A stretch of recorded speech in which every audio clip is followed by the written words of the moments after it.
Est-ce que les gens savent que quand la France expérimentait sa première bombe atomique, ce sont des soldats noirs qu'ils ont mis à côté dans le rayon létal pour voir l'effet que ça fait? Sortons les archives. Tout ce qu'ils ont utilisé contre l'Afrique, c'est terrible. Donc il y a tout ça qu'il faut communiquer pour que les jeunes Africains comprennent, parce qu'il y a beaucoup encore endormis qui continuent de communiquer pour les impérialistes. Ce qu'ils les disent de dire, ils le font. Peut-être parce que, voilà, ils les donnent quelque chose, je ne sais pas. Mais... Il y a 62 ans, la France effectuait le premier de ces essais nucléaires atmosphériques. Gerboise bleue, le nom du test, avait eu lieu à Regan. Les habitants de la région, des décennies plus tard, vivent toujours avec les effets des retombées de ces essais nucléaires. La localité de Regan continue de compter encore un taux important de cancéreux, de personnes souffrant d'hypertension et d'innombrables cas de malformations et autres pathologies liées à ces essais de la France coloniale. Le 13 février 1960, la vie de cet homme a basculé.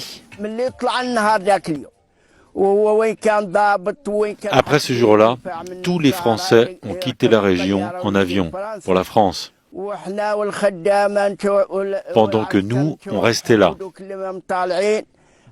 Et ce jour-là, j'ai perdu la vue.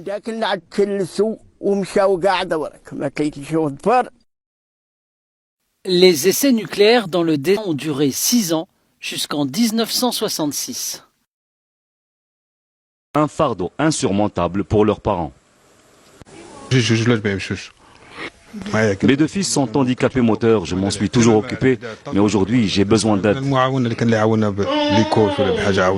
À peine 2 ans, Khaireddin, lourdement handicapé, est né avec un spina bifida et une malformation au niveau de sa boîte crânienne.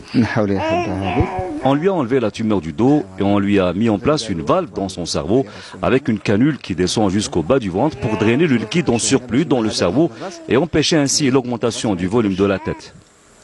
Le Hajj Mohamed Salim Ben Ahmad travaillait dans la base de vie d'Oregon. Lui aussi est une victime collatérale de l'opération Gerboise bleue et sa descendance n'a pas été épargnée.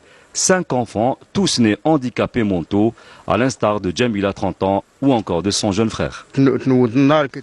Ce jour-là, le ciel s'est enflammé avec une lumière d'une puissance incroyable. Depuis cet instant, je suis malade. Des recherches faites récemment ont montré que la France aurait procédé à des essais nucléaires dans des sites non encore identifiés, élargissant encore plus la superficie des terres irradiées qui menacent à ce jour la vie de milliers.